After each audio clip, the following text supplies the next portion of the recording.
Shri Satheesh Gopi sir, ഇപ്പോൾ 2 ദിവസം പെയ്ത മഴ അത് എത്രമാത്രം വലിയ ദുരന്തം നമ്മുടെ കേരളത്തിൽ ഉണ്ടാക്കി, പ്രത്യേകിച്ച് മധ്യ കേരളത്തിലും വടക്കൻ കേരളത്തിലും.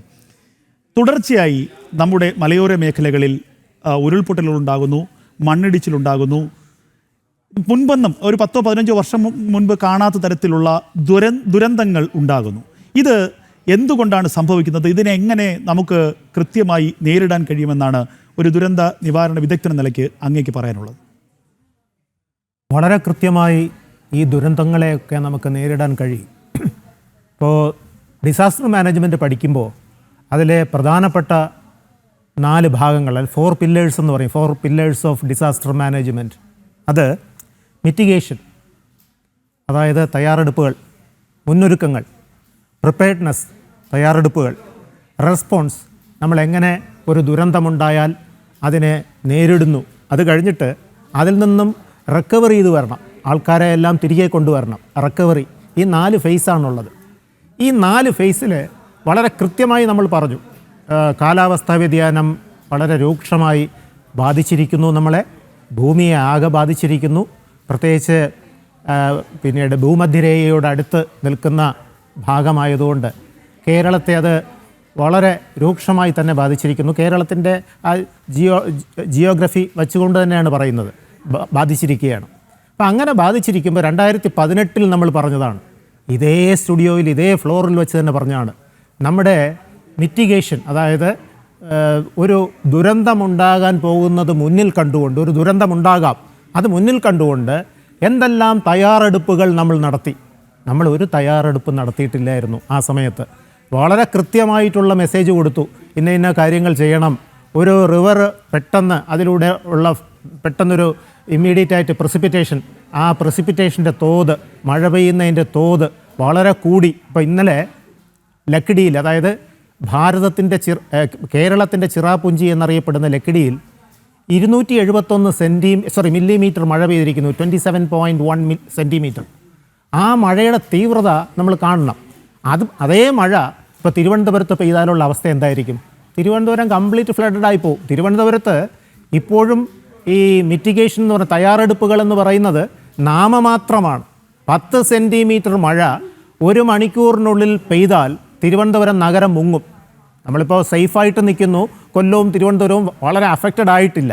പക്ഷേ 10 സെൻറ്റിമീറ്റർ മഴ 1 മണിക്കൂറിനുള്ളിൽ പെയ്താൽ തിരുവനന്തപുരം ഫ്ലഡഡ് ആവും. മുൻപ് അങ്ങനെ ആകില്ലായിരുന്നു. അതെന്തുകൊണ്ടാണ്? മുൻകാലങ്ങളിൽ വളരെ വർഷം മുമ്പ് ഇത്രയധികം ഒരു ഷോർട്ട് ടൈമിനുള്ളിൽ വളരെ ഹെവി റെയിൻ ഇല്ലായിരുന്നു. എങ്കിൽ കൂടിയും തിരുവനന്തപുരത്ത് ആ ഫ്ലഡിങ്, അതായത് വെള്ളപ്പൊക്ക സാധ്യത വളരെ കുറവായിരുന്നു. ഇതേപോലെ തന്നെയാണ് നമ്മുടെ കേരളത്തിൻ്റെ മറ്റു ഭാഗങ്ങളിൽ. ഓരോരോ ജില്ലയ്ക്കും ഓരോരോ പ്രത്യേകതകളുണ്ട്. വയനാട് ജില്ലയ്ക്ക് പ്രത്യേകതകളുണ്ട്. അതേ പ്രത്യേകതയല്ല, ജിയോഗ്രഫിക്കൽ പ്രത്യേകതയല്ല തിരുവനന്തപുരത്തിനുള്ളത്. അപ്പോൾ അത് വെച്ച് നോക്കുമ്പോൾ മലബാറിൽ പൊതുവേ മഴ കൂടുതലാണ്. തിരുവനന്തപുരത്തിൻ്റെ സദേൺ ജില്ലകളെ അപേക്ഷിച്ച് നോക്കുമ്പോൾ മലബാർ ജില്ലകളിൽ മഴ കൂടുതലാണ്, പ്രസിപ്പിറ്റേഷൻ കൂടുതലാണ്. അപ്പോൾ നമുക്കിപ്പോൾ ഒരു ഇത് കിട്ടി, ഒരു അറിയിപ്പ് കിട്ടി, വളരെ രൂക്ഷമായ റെഡ് അലേർട്ട് കിട്ടി. റെഡ് അലേർട്ട് കിട്ടുമ്പോൾ തന്നെ നമ്മളവിടെ മിറ്റിഗേഷൻ മെഷേഴ്സ് കറക്റ്റായിരിക്കണം. അതുപോലെ പ്രിപ്പറേഷൻ, അവിടെ നിന്ന് മാറ്റി താമസിക്കാൻ പറ്റുന്നവരെ എല്ലാം മാറ്റി താമസിപ്പിക്കണം. ഇതിൻ്റെ ദുരന്തത്തിൻ്റെ ആഘാതം ലഘൂകരിക്കാൻ, കുറയ്ക്കാൻ കഴിയുന്നതിൻ്റെ മാക്സിമം ചെയ്യണം. ഇത് നമ്മുടെ ഭാഗത്തു നിന്നുണ്ടായോ എന്ന് ചോദിച്ചാൽ ഇപ്പോൾ 2 വീഴ്ചകൾ ചൂണ്ടിക്കാണിക്കുന്നുണ്ട്. ഒന്ന്, മഴയുടെ അലേർട്ട്, റെഡ് അലേർട്ട്, അത് വളരെ താമസിച്ചു പോയി. രണ്ടാമത്തെ കാര്യം, ഇതിൻ്റെ ഇപ്പോൾ ഒരു ഡാം തുറന്നുവിട്ട കാര്യം പറഞ്ഞു.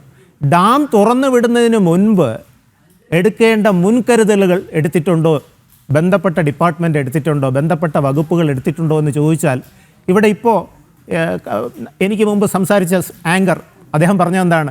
മുന്നൊരുക്കങ്ങൾ എടുത്തിരുന്നില്ല. ഇത് വലിയൊരു പാളിച്ചയാണ്. ആ പാളിച്ച എത്ര മനുഷ്യജീവനുകളെ അപഹരിക്കാം. ഇതേ പാളിച്ചയാണ് 2024 4-5 ഡാമുകൾ ഒരുമിച്ച് തുറന്നു വിട്ടു. നമ്മളിപ്പോഴാണ് അതിൻ്റെ യഥാർത്ഥ കാര്യങ്ങൾ നമ്മൾ അറിയുന്നത്.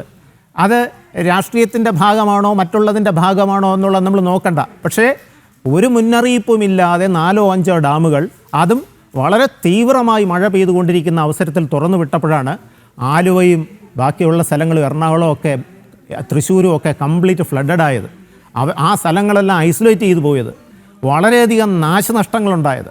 ഇത് ഒഴിവാക്കാമായിരുന്നില്ലേ എന്ന് ചോദിച്ചാൽ തീർച്ചയായിട്ടും ഒഴിവാക്കാമായിരുന്നു. ഇപ്പോൾ ഡിസാസ്റ്റർ മാനേജ്മെൻറ്റ് ഏറ്റവും കൂടുതൽ വികസിച്ചിട്ടുള്ള ഒരു സ്റ്റേറ്റ് എന്ന് പറയുന്ന ഗുജറാത്താണ്. എന്തുകൊണ്ടാണ്? അവിടെ 1978 ഒരു എർത്തേൺ ഡാം പൊട്ടി ആ ഒരു എൻ്റെ ഒരു ചെറിയൊരു പട്ടണം തന്നെ ഒലിച്ചുപോയി. ഏകദേശം 30,000 പേരോളം മരണപ്പെട്ടു എന്നുള്ളതാണ് അനൗദ്യോഗിക കണക്ക്. ആ ഒരു ഡാം പൊട്ടി അത്രയും ഡിസാസ്റ്റർ ഉണ്ടായപ്പോൾ അവിടെ ഉള്ള ആൾക്കാർ, അവിടെയുള്ള ഈ പറയുന്ന വിവിധ വകുപ്പുകളുടെ പിന്നീട് ഏകോപനത്തിലൂടെ ഇനി അങ്ങനെ ഒന്നുണ്ടായാൽ എങ്ങനെ നേരിടണം എന്നുള്ള രീതിയിൽ പറഞ്ഞുകൊണ്ട് ഇന്ത്യയിൽ ആദ്യം ഒരു ഡിസാസ്റ്റർ മാനേജ്മെൻറ്റ് യൂണിറ്റ് ഉണ്ടാകുന്നത് ഗുജറാത്തിലാണ്. ആ ഗുജറാത്ത് ഉൾക്കൊണ്ട പാഠങ്ങൾ പോലും നമുക്ക് കേരളത്തിലെ 100% എന്താ പറയുന്നത് ലിറ്ററസി ഉള്ള കേരളത്തിൽ നമുക്ക് ഉൾക്കൊള്ളാനും നമ്മുടെ ഭാഗത്ത് അക്കാര്യങ്ങൾ കൊണ്ടുവരാനും നമുക്ക് പറ്റിയിട്ടില്ല എന്ന് പറയുന്നത് ഒരു വലിയ പാളിച്ച തന്നെയാണ്, വലിയൊരു പാളിച്ച. ഇന്ത്യയിൽ ഡിസാസ്റ്റർ മാനേജ്മെൻറ്റ് അതോറിറ്റി രൂപീകരണം എനിക്ക് തോന്നുന്നു 2004 അതിനു മുമ്പ് തന്നെ ഗുജറാത്തിൽ സ്റ്റേറ്റ് സെൻറ്റർ ഉണ്ടായി. 2004 ഉണ്ടായപ്പോൾ ഡിസാസ്റ്റർ മാനേജ്മെൻറ്റ് അതോറിറ്റി ഉണ്ടായപ്പോൾ നമ്മുടെ സ്റ്റേറ്റിന് കൊടുത്ത കുറേ നിർദ്ദേശങ്ങളുണ്ട്. ആ നിർദ്ദേശങ്ങൾ എല്ലാം പാലിക്കപ്പെട്ടിട്ടുണ്ടോ നമ്മൾ നോക്കേണ്ടതാണ്. ഈ ഒരു ദുരന്തം വന്നാൽ ആ ദുരന്തത്തിൽ നിന്നും എത്രയും പെട്ടെന്ന് ദുരന്തം ഉണ്ടാകാതിരിക്കാൻ ശ്രമിക്കുക, ദുരന്തം ഉണ്ടായാൽ അതിൻ്റെ ഇമ്പാക്റ്റ് വളരെ കുറയ്ക്കുക, എത്രയും പെട്ടെന്ന് ആൾക്കാരെ രക്ഷിക്കുക, റിക്കവർ ചെയ്യുക. പിന്നീട് ഒരു ദുരന്തം അതേപോലെ ആവർത്തിച്ചാൽ എന്തെല്ലാം കാര്യങ്ങൾ ചെയ്യണമെന്ന് ആ ദുരന്തത്തിൽ നിന്ന് പഠിച്ചെടുക്കുക. അത് പഠിക്കാത്തൊരു സംസ്ഥാനമാണ് കേരളം എന്ന് നമുക്ക് പറയേണ്ടിയിരിക്കുന്നു.